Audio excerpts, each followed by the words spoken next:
চুল্লিতে জ্বালানি লোডিং শুরু। বিদ্যুৎ উৎপাদনের পথে রূপপুর পারমাণবিক বিদ্যুৎ কেন্দ্র। পাবনার রূপপুর পারমাণবিক বিদ্যুৎ কেন্দ্রের প্রথম ইউনিটের চুল্লিতে পারমাণবিক জ্বালানি ইউরেনিয়াম লোডিং কার্যক্রম শুরু হয়েছে।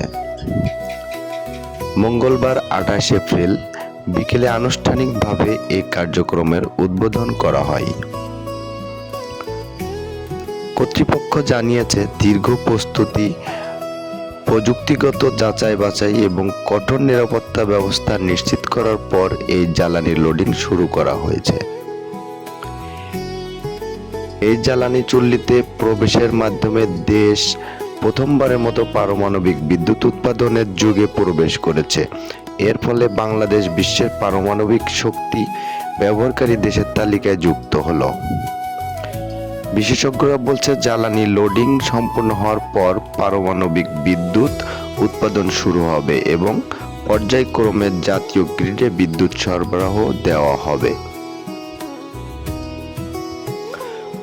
রূপপুর প্রকল্পটি দেশের জ্বালানি নিরাপত্তা নিশ্চিত করার পাশাপাশি শিল্পায়ন, প্রযুক্তিগত সক্ষমতা ও টেকসই উন্নয়নে গুরুত্বপূর্ণ ভূমিকা রাখবে বলে আশা করা হচ্ছে।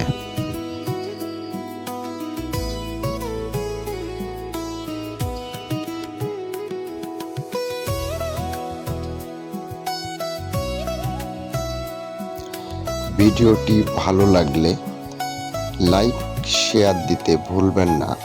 মাটির খবর পরিবারের পক্ষ থেকে সবাইকে জানাই আন্তরিক শুভেচ্ছা এবং অভিনন্দন।